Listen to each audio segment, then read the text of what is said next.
వరకే నేను గెలిచితిన నేను ఇది వరకే సంపూర్ణ సిద్ధి పొందుతున్ననియు నేను అనుకొనుటలేదు గాని నేను దేని నిమిత్తము క్రీస్తు యేసు చేత పట్టబడితినో దానిని పట్టుకొనవలెనని పరిగెత్తుచున్నాను. సహోదరులారా, నేను ఇది వరకే పట్టుకొని ఉన్నాను తలంచుకొను. అయితే ఒకటి చేయుచున్నాను, ముందున్న వాటికై వేగిరపడుచు క్రీస్తు యేసునందు దేవుని ఉన్నతమైన పిలుపునకు కలుగు బహుమానం పొందవలనని గురి యొద్దకే పరిగెత్తుచున్నాను. చిన్న ప్రార్థన చేసుకుందాం. పరిశుద్ధమైన తండ్రి, మీ వందనాలు, స్తోత్రాలు, స్తుతులు చెల్లించుకుంటున్నాం.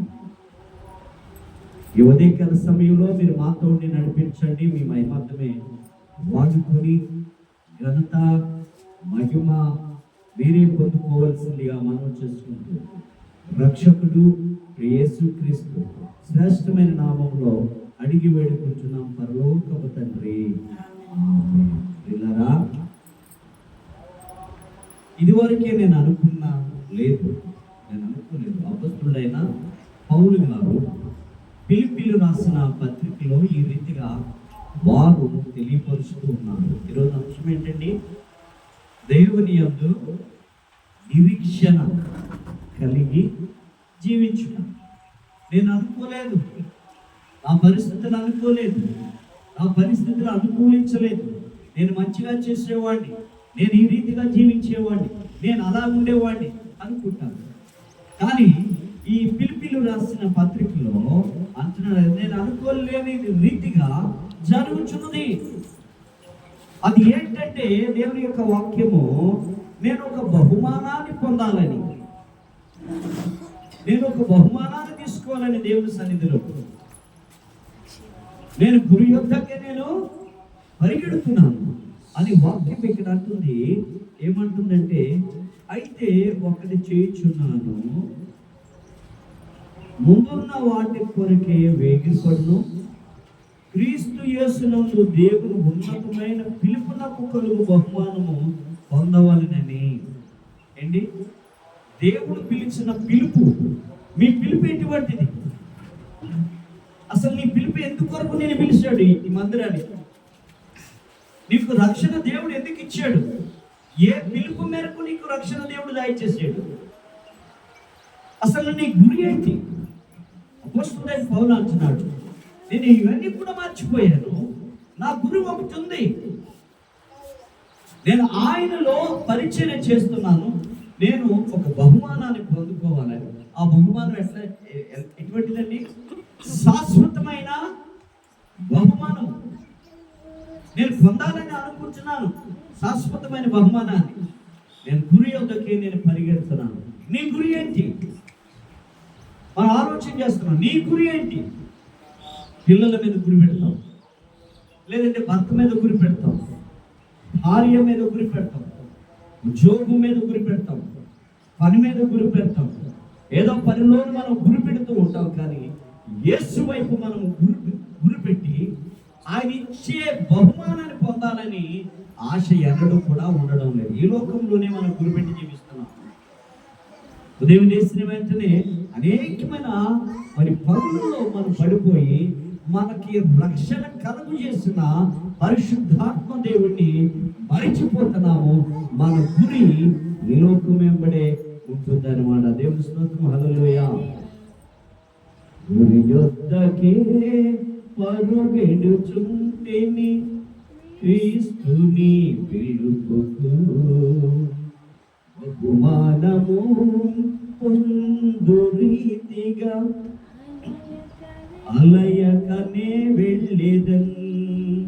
దేవుని స్తోత్రం. హల్లెలూయా. మన గురి మనం అలిసిపోకుండా యేసు ప్రభువులో మనం జీవించాలి. ఈ లోకంలో ఎన్ని కష్టాలు వచ్చినా,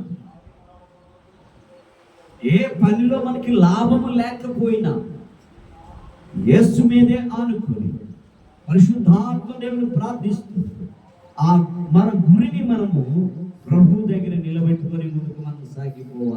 దేవుని స్తోత్రం చెబుతామండి. హల్లెలూయా చెప్తామంట, హల్లెలూయా చెప్తామంట, హల్లెలూయా. చూడండి, మరి వాక్యాన్ని దేవుడు ఇక్కడ మనకి తెలియపరుస్తున్నారు. చూద్దాం, వాక్యం చూద్దాం. చూడండి, 1 పేతురు రాసిన పత్రిక, 1 పేతురు రాసిన పత్రిక 1వ అధ్యాయము, 1 పేతురు రాసిన పత్రిక 1వ అధ్యాయము 9వ వచనాన్ని మనము చదువుతున్నాం.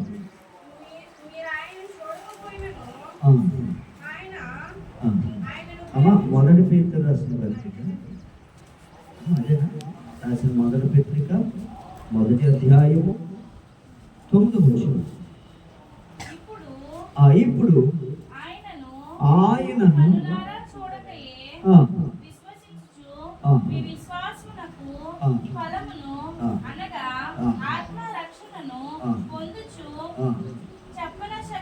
చెప్పన సఖ్యమును మహిమయుక్తమైన సంతోషము గలవారే ఆనందించుచున్నారు. దేవుని స్తోత్రం చెప్తామండి.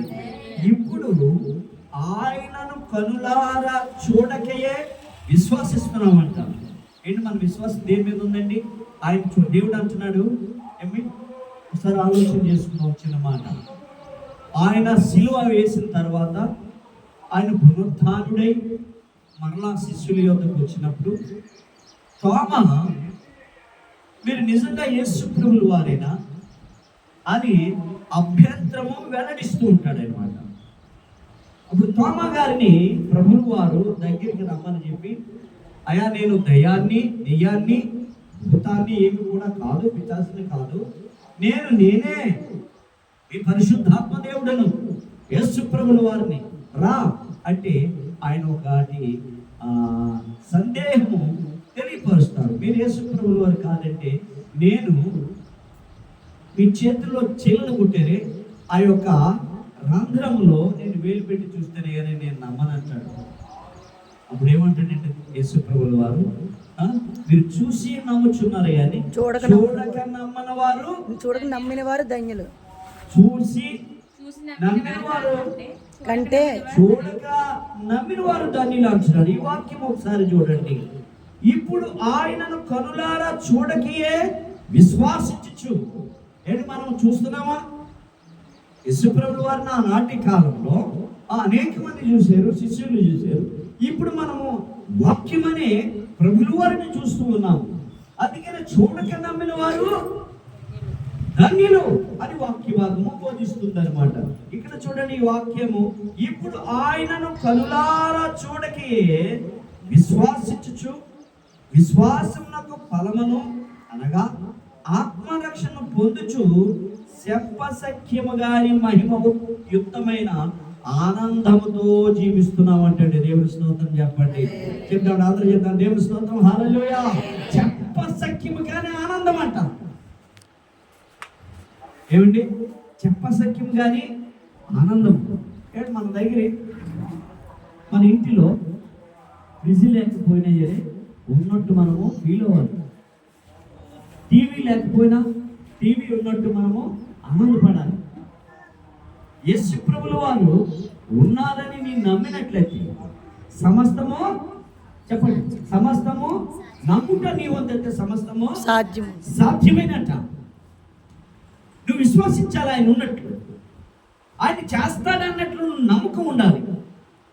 ఆయన నాకు ఉద్యోగం ఇప్పిస్తాడు, నాకు పనిని కల్పిస్తాడు, ఆయన నాకు 2 పూటల భోజనం పెడతాడు, నేను అనుకున్నది, నేను తలంచినది నెరవేరుస్తాడు అని విశ్వాసం ఉండాలంటే చూసి నమ్మిన కంటే చూడకుండా నమ్మిన వారు ధన్యులు.